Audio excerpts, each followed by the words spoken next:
Hello, everyone. We're back. So this week we actually got a really stacked card. UFC 308. We got Ilya Topuria versus Max Holloway.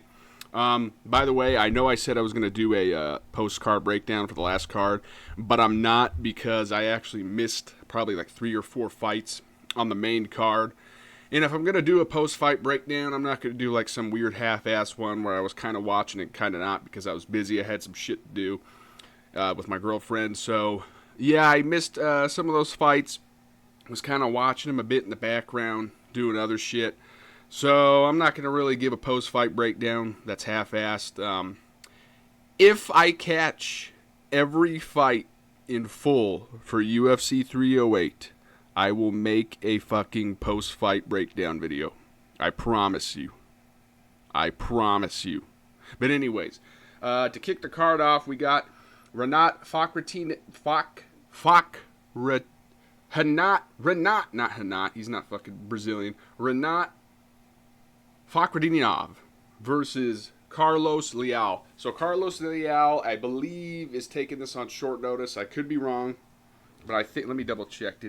Yeah, he is. So Renat was supposed to fight Nursultan Ruzaboev. Ruzaboev pulled out, so Carlos Leal is taking this fight on short notice. Former PFL guy. A lot of people are riding with Renat in this one. I am too. I am going to pick Renat by decision. But Carlos Leal is really not that bad of an underdog. He is a good striker. He's got power. He's got a very good right hand. He does kind of load up. Hang on.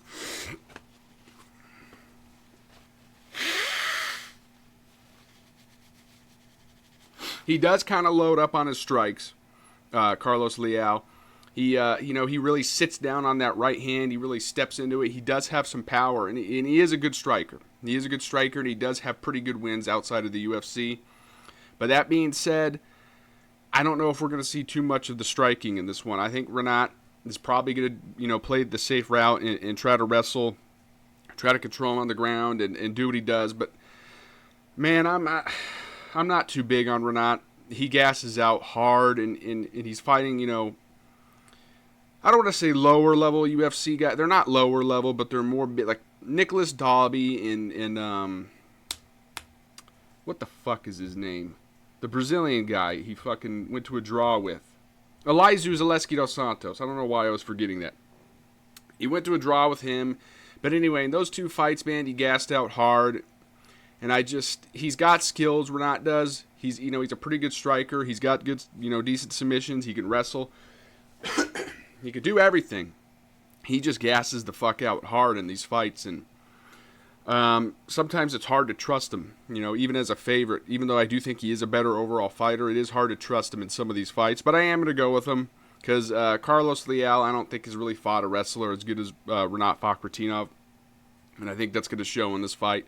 But I wouldn't be fucking shocked if Carlos Leal loses like the first round and a half, and then Renat gasses out, and then Carlos Leal fucking knocks him out with a right hand. I would not be shocked at that. Carlos Leal's not a bad underdog.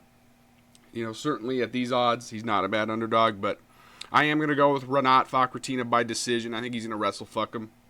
So moving on up the card. Oh, by the way, I'm also using Tapology's fucking graphic because the UFC website, for whatever reason, does not have their graphic up. Unless I'm just a fucking retard and I haven't really seen it yet. What the fuck is going on here? Anyway, hold on. Let me make sure this is showing up. All right, it is. All right, it's showing up. So anyways, we got Bruno Silva versus Ismail Nardiev. Nardiev, I believe, is a slight favorite. I don't know, man. I'm going Bruno Silva on this one. Nardiev used to fight at 170, fought in the UFC before.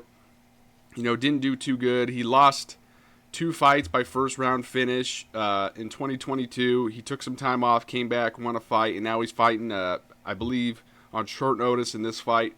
Again, in the UFC against Bruno Silva.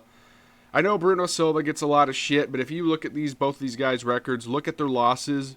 Bruno Silva is losing to, actual world-class competition, and Ismail Nardiev is not. He's losing to random people. Not random people, but not UFC level competition. high-level UFC competition.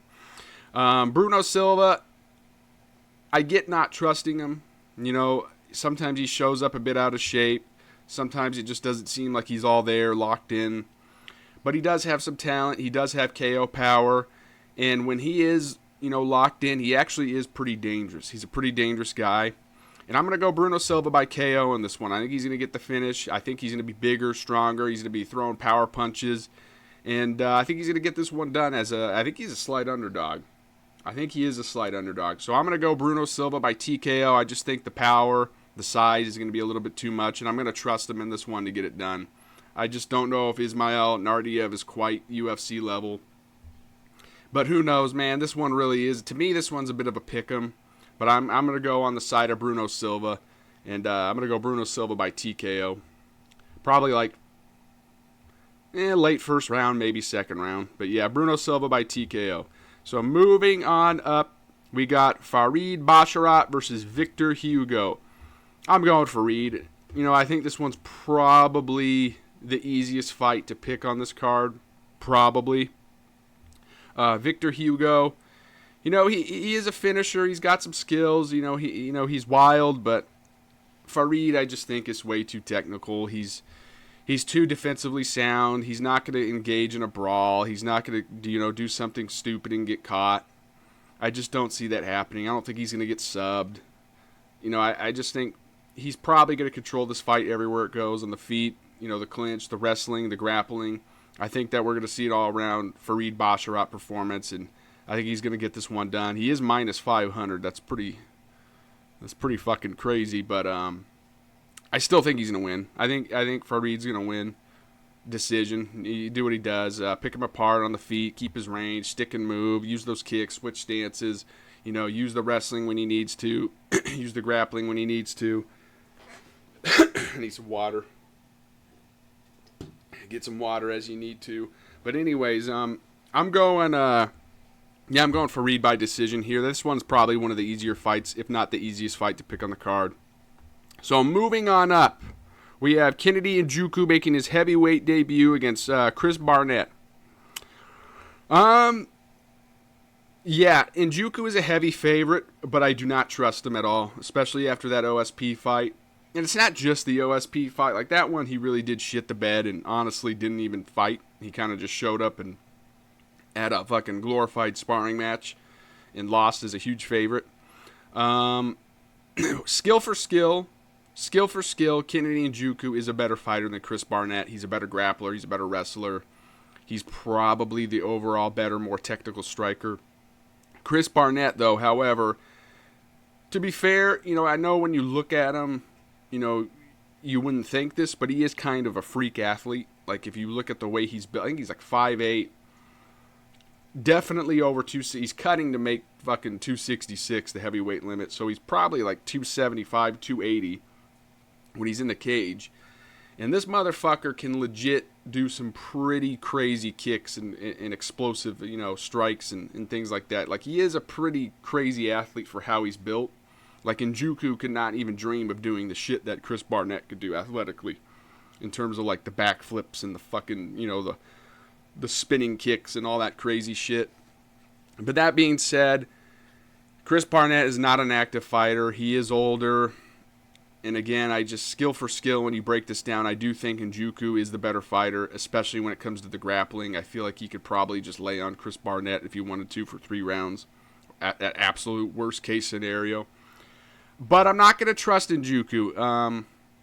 If I were to bet, I would not be betting on Njoku, despite him being a heavy favorite. The guy's just not trustworthy.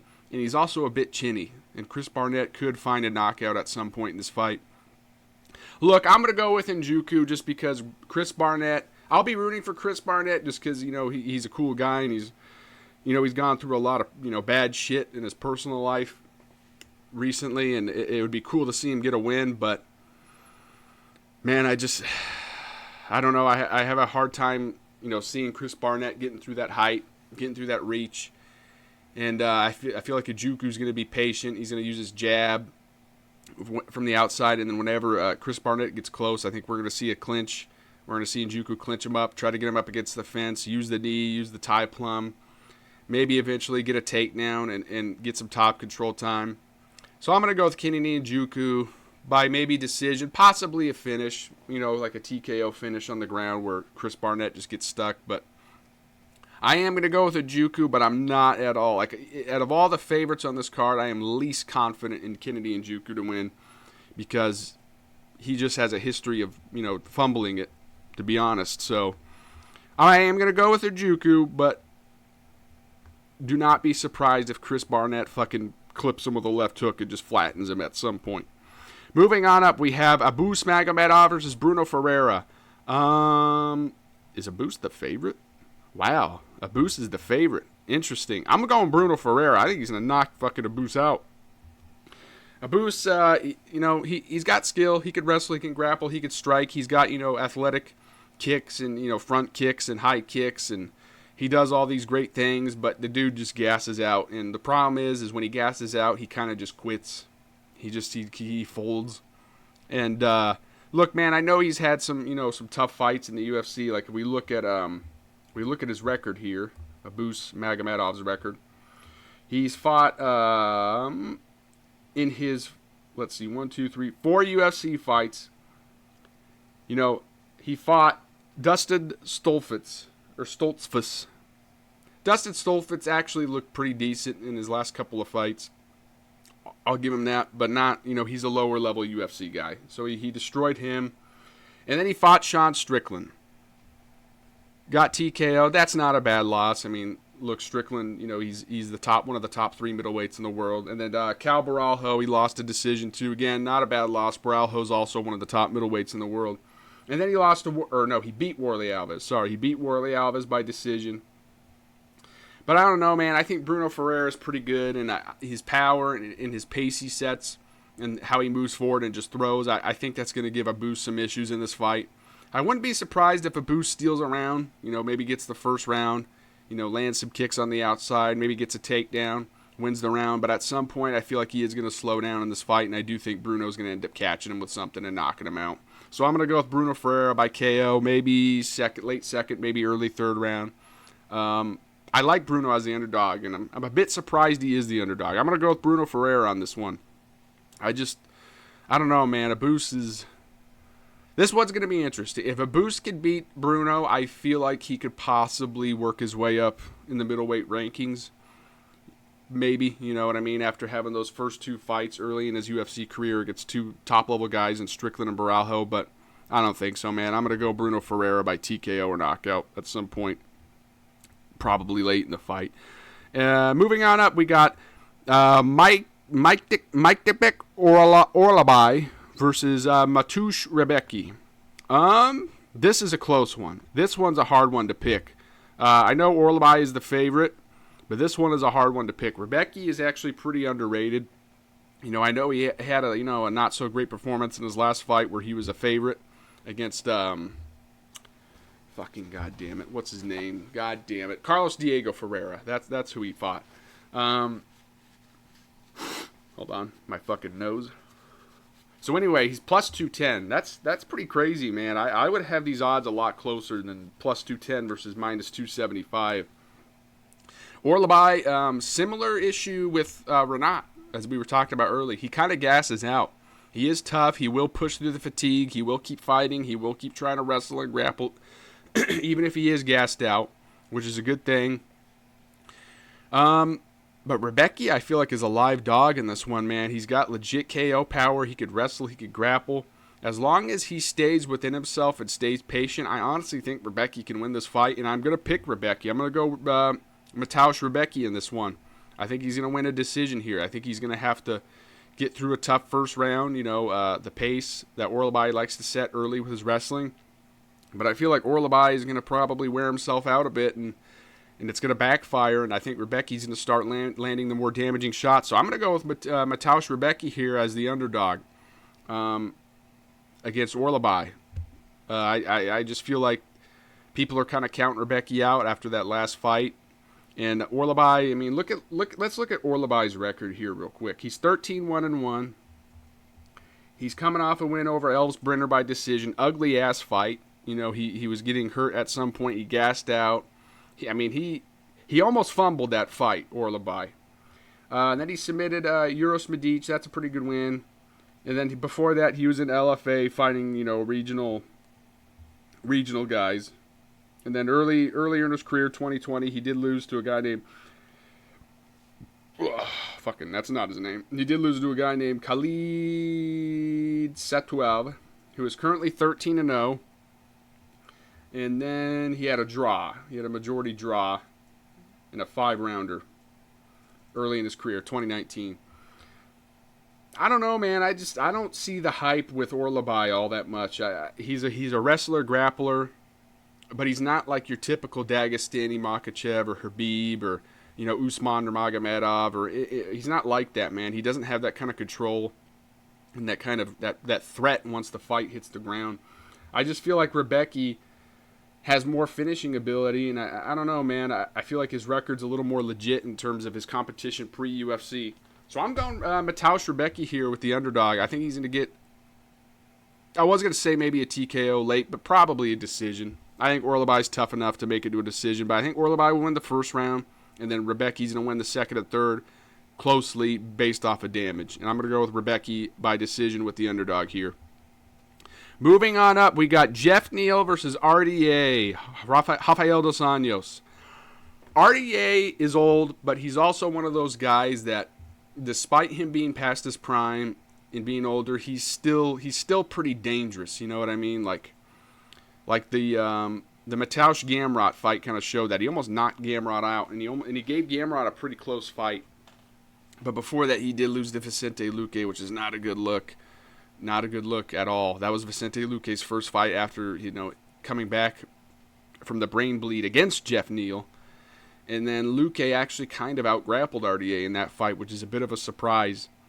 I'm going Jeff Neal on this one. I just think the size, the power is going to be a little bit too much. Jeff Neal also has pretty good takedown defense, so I don't think RDA is going to really grapple fuck him. And I feel like this one's basically going to be a striking match. And I feel like Jeff Neal's just too damn big, too damn sharp on the feet, and he's going to tee off on RDA. I think Jeff Neal's probably going to get the finish in this one at some point.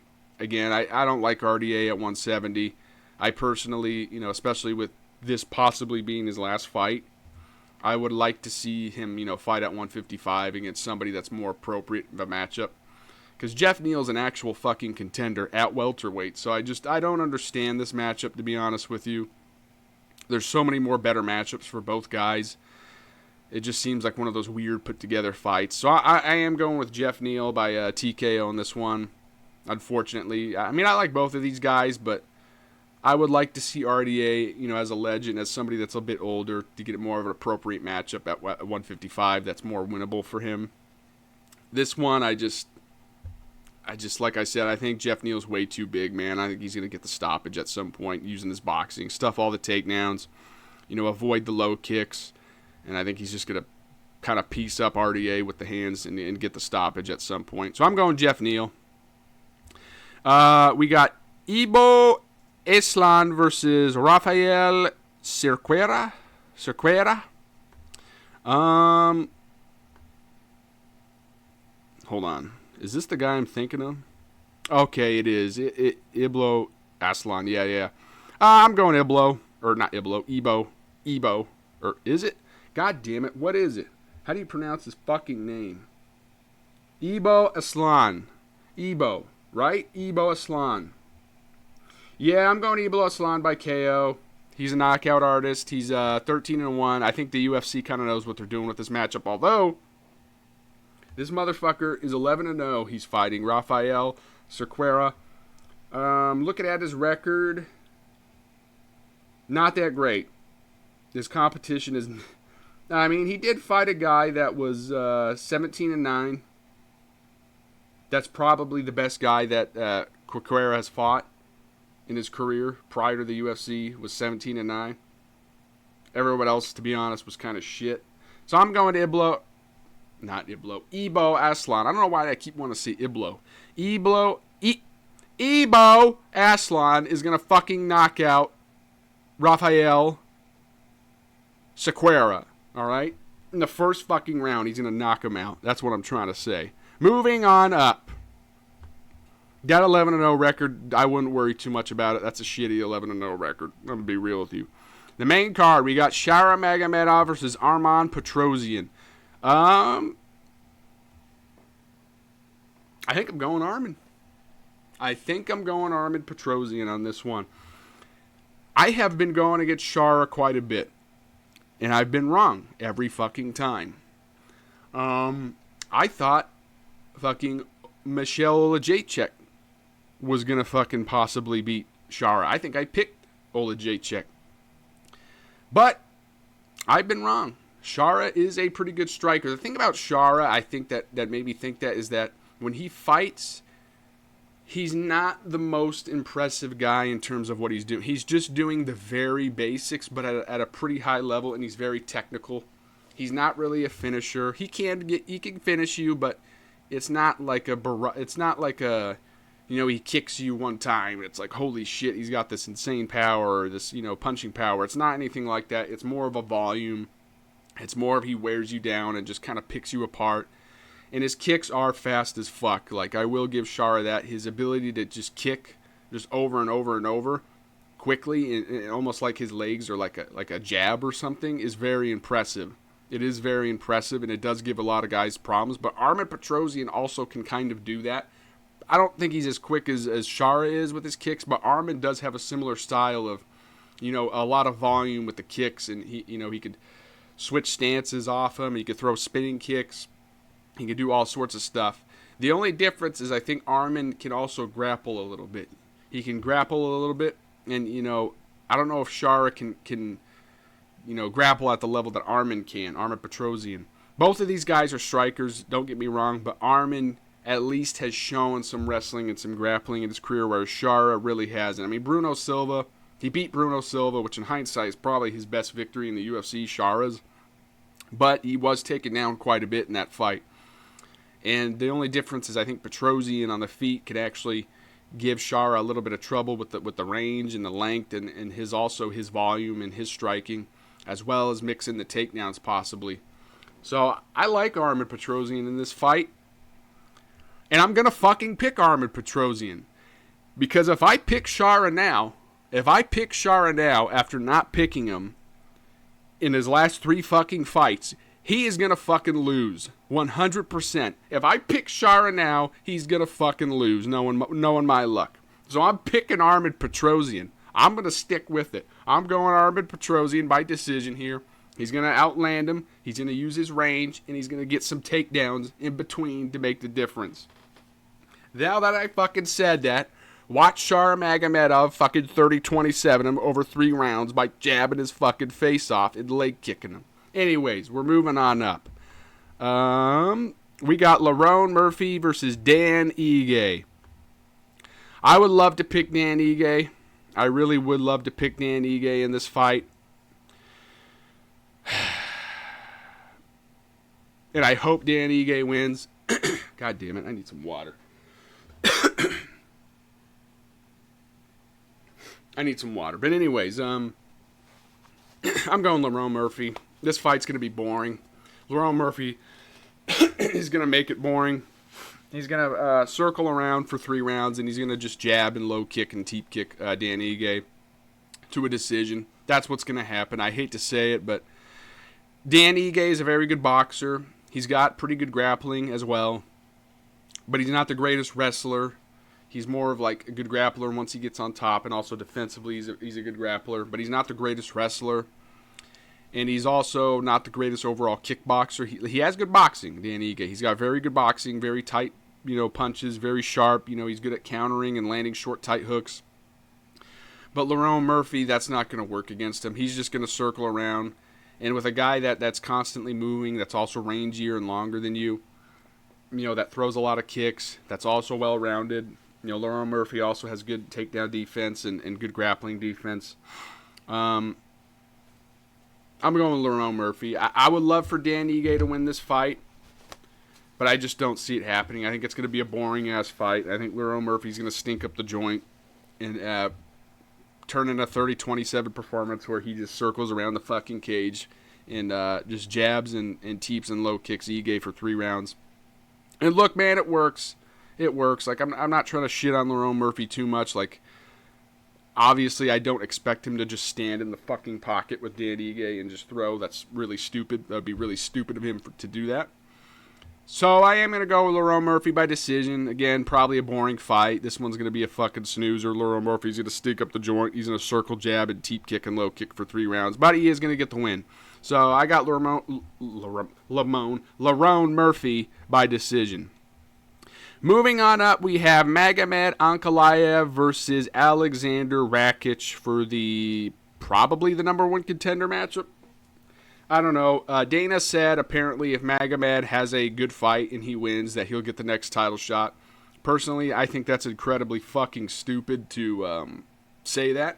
Like, this is. I don't want to go off on a tangent or a rant, but I'm a bit tired of this whole weird thing. The UFC is absolutely trying to push strikers to the forefront of the divisions through matchmaking, through promotion. They are slowly but surely, like, trying to get the grapplers, the heavy grapplers, out of the equation. Now, I know people are going to be like, but what about Bilal and Merab being champ? In cases like that, yes, they can become champ, and yes, the UFC will basically be forced to give them a title shot if they fucking beat, like, 12 of the fucking top 15 of the division. Yeah, then they'll probably get a title shot. Because Bilal and Merab had to win quite a few fights in a row before they got a title shot. And also, it does help that they have, like, a country, and, ethnicity kind of behind them. Merab being from Georgia, and, Bilal's from Chicago, but, the Palestinian and, the Islamic, people are behind him as well. So that does help, but the UFC is absolutely pushing the grapplers towards the back. They want strikers like Pereira to be at the top. And look, I like Pereira and I like striking. I myself prefer striking. But at the end of the day, it is MMA, and I would like to see all of the fighters get a fair chance, and I just don't feel like that's happening right now. I mean, look at O'Malley, man. O'Malley's career was 100%, like, the matchups he got were favorable up until about probably Pedro Munoz was... No, I mean, Marlon Vera was probably, the first real good guy he fought in the first fight, and then, but other than that, even Vera is a stylistically favorable matchup, a guy that's going to strike. Pedro Munoz, same thing. He's not a wrestler. He's got a guillotine and he can sub guys off his back, but he's not going to take you down. He's most likely just going to charge forward and try to brawl. So, anyways, this is a long tangent. It has nothing to do with the fucking fight, but anyways, I do feel like the UFC is kind of pushing some of these guys back and making it more difficult for them than they should. Especially since 205 is an absolute fucking wasteland of a division in terms of talent. There's just not a whole lot right now at 205. That being said, I am going to go Magomed Ankalaev. Rakic, though, not a bad underdog. I just don't like the fact that he's been so inactive in his career as of recent, and the injuries as well. And just stylistically, I don't know, man. I feel like both of these guys are somewhat similar. It's just that Magomed's a little bit better everywhere. Both of these guys can wrestle and grapple. Both of these guys can strike and kickbox. It's just, I feel like Magomed's just a bit better everywhere the fight goes. The only thing I might say Rakic has an advantage in is probably just raw, explosive power, in terms of his kicks and, those big one-shot, wind-up shots that you could throw. That's not really Magomed's game anyway. He's not really like that. He's more of a snipe you kind of guy from the outside. So I am going to go Magomed Ankalaev by TKO in this fight at some point. I think he's going to, avoid the big shots from Rakic, maybe get a takedown here and there, but then eventually he's just going to start cracking him up on the feet, landing some of the kicks, landing some of the punches, mixing it up. So I'm going to go Magomed Ankalaev by TKO in this fight. Probably, I'm going to go third round. I think it'll go pretty late. Moving on up to the co-main event, we have Robert Whittaker versus Khamzat Chimaev. This is a hell of a fight. I'm going Whittaker. I'm going Robert Whittaker. If Robert Whittaker can make it past the first round, I feel like he's going to win this fight almost guaranteed. Khamzat Chimaev is a sprinter. That's all he knows how to do is sprint. He is fucking extremely dangerous in the first round. I don't give a shit who Khamzat's fighting. You are in fucking danger in that first round. Whitaker has to be real careful in this fight early on. He's really got to avoid getting his back taken. If he loses, I'm okay with Whitaker losing the first round, but please do not give up your fucking back at any point against Khamzat. That's all I'm asking. I don't give a shit if you get taken down. I don't even give a shit if you get mounted. Don't give up your fucking back against Khamzat. Just don't do it. But like I said, if Whitaker can make it past the first round, I honestly think he can win this fight pretty easily. Khamzat fatigues, and it's not. I don't think it's an issue of Khamzat has bad cardio. It's just pacing. The guy fucking does not know how to pace himself at all in a fight. He just goes absolutely fucking crazy in the first round, and then everything past the first round is kind of him just. It feels like it's him managing himself and trying to do just enough to maybe scrape by the round. Against Usman took that fight on a week and a half notice, up a weight class at middleweight against Khamzat, who had a full camp. And Usman arguably won the second and third round. That's not a good look. That's not a good look for Khamzat. And it's not just that fight, it's also the Gilbert Burns fight. And even the Kevin Holland fight. I know he finished Kevin Holland in the first round, but the way he fought Kevin Holland in that fight, I mean, he just... The way Khamzat fights, man, is he tries to do everything technically perfect, but also as explosive and as fast and as hard as he can. And that's the problem, is you can't fight like that, man. You're going to fucking gas out. You just cannot fight like that. I call it sprint grappling. It's where he basically, he takes an initial shot on you as fucking fast and explosive as he can. He grabs a hold of you and he squeezes with everything he's got to fucking pick you up, to take you down. And then when he gets you down, he's clamping down and just squeezing with everything in his body and his legs. And same thing when he goes for a choke. He squeezes as hard as he fucking can. And you can't do that in a 5-round fight, man. If you don't get that finish early, if this fight goes to the 3rd, 4th, 5th rounds, Robert Whitaker is going to fucking take his soul, dude. I'm telling you guys. If he could make it past that first round. Because like I said, Khamzat is probably the best fighter in the world by a large margin in the first round, in my opinion. That first round, man, I don't think there's anyone as dangerous in MMA as Khamzat overall. He's fucking lethal in that first round. So I am going to go with Robert Whitaker by TKO late in the fight, 4th, 5th round. I do think he's going to get the upset here. I think he's going to get the job done. This fight is all about survival early for Whitaker. And I feel like Whitaker's experienced enough, against guys like Jacare in the past, against some of these grapplers and people he's fought, to be able to game plan and bring in the right people in his camp to be able to survive that first round. I'm sure that Whitaker in his camp has had world-class jiu-jitsu guys and grapplers probably starting on his fucking back in the worst position early on, and in some of the training sessions he's doing. I'm sure he's probably done a lot of sessions starting off like that. Just purely surviving, just an aggressive onslaught of somebody trying to submit him from the back. So I'm going to trust Whitaker's defense. I'm going to trust his experience to be able to survive that first round and his game planning as well. I think that Whitaker should probably actually stay towards the back of the cage early on in the fight. I think he should keep his back closer to the cage, because I notice Khamzat is very good at open mat takedowns, and not just open mat takedowns. He's also good at if he doesn't get the takedown from the open mat, Khamzat is so good at spinning around and taking your back and dragging you to the mat and immediately getting your back from there. If Whitaker, I feel like, stays closer to the fence and he defends that initial shot to the legs, he has a better chance at not getting his back taken if his back is towards the fence and he's really trying to dig under hooks and overhooks and just try to avoid Khamzat getting his back. He shouldn't worry too much about stuffing the initial takedown, because Khamzat's probably going to take him down early. No matter how hard he tries to defend, he's probably going to get taken down early. Just don't give up your fucking back if you're Robert Whitaker in this fight. I'm going with Whitaker. I'm going with Whitaker by a late stoppage, TKO. I think he's going to get the upset here. But that first round, man, I guarantee you, anyone that picked Whitaker in that first round is going to be fucking sweating, because Khamzat probably will get him in some bad positions early on. The main event of the evening, we got Ilia Topuria versus Max Holloway. I'm going Topuria. Trusting Topuria Topuria is the better boxer. He's the better overall fighter. Max is too hittable. That being said, Topuria has to be very patient in this fight. He has to be very, very patient in this fight. If he feels like he hurts Holloway, he needs to...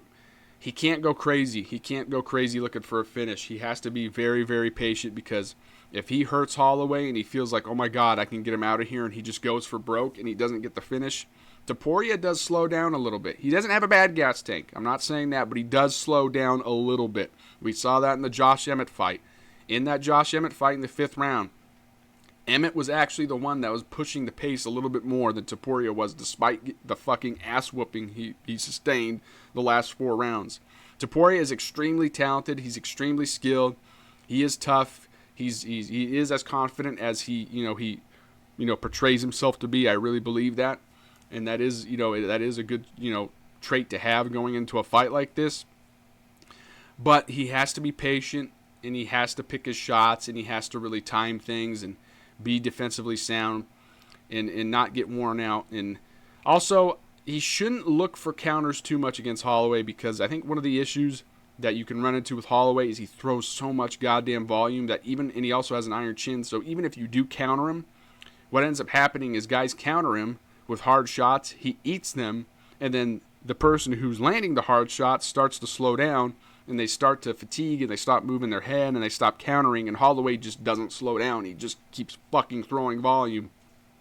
So that is a bit of a concern there, is Topuria trying to counter too much in this fight and end up gassing himself out and getting fucking, just overwhelmed with volume. But I don't think that's going to happen, man. I think Topuria is a smart guy. I think he's got a good camp, and I think he's going to really pick his shots on Holloway and land some low kicks from the outside, circle, move his head, land sharp counters, circle again, maybe even go to his grappling a bit in this fight against Holloway. But I'm going with Topuria by decision. I don't think he's going to get the finish, man. I don't think he's going to be the first person to finish Holloway. He absolutely could. If Holloway gets too over-aggressive and tries to do the 10-second bullshit, he could probably get flattened. I mean, the reality is Holloway's chin cannot possibly be getting better. It's only getting worse as he gets older and as he takes more damage. He's taken the most strikes in UFC history. He got knocked down for the first time in his career in his last fight against Gaethje. Every fight that goes by, there's a more and more increased chance that Holloway will get finished for the first time. It's just as simple as that. But I don't think Topuria is going to be able to do it in this one. I think Topuria is going to stay patient. He's going to pick his shots, and he's going to win the decision here over the course of 5 rounds. So I'm going Ilia Topuria to remain champ. And that is the UFC 308 breakdown in predictions, you guys. Let me pull up my... here we go. Yeah, that's the predictions and breakdowns in this one. So let's see. Let's do a quick review. How many underdogs do I have? Bruno Silva. Bruno Ferreira, although Bruno Ferreira, I don't think he's going to close as an underdog. He might close as a favorite, if not a pick'em. But when I looked as of this recording this fucking video, Bruno Ferreira was an underdog. So that's 2. Rebecki, that's 3. Arman, that's 4. And then Whitaker, that's 5. So I got 5 underdogs. There's no way in God's green earth all 5 of them are going to win. But I got 5 underdogs on this card. So hopefully Whitaker will win. That's what I'm hoping for. I want Whitaker to win. I hope Whitaker wins. And also Dan Ige, I hope he wins, even though I picked against him. I hope he wins. But anyway, you guys, this is the UFC 308 predictions and breakdowns. And if I catch every fight in full, which I am planning on doing, I will do a fucking post-fight breakdown for this card. Look me in the fucking eyes. I will do a post-fight breakdown on this card if I catch every fight in full. All right. So you guys have a good day, and I will see you guys on probably Monday for the post-fight breakdown. Have a good one. See you later.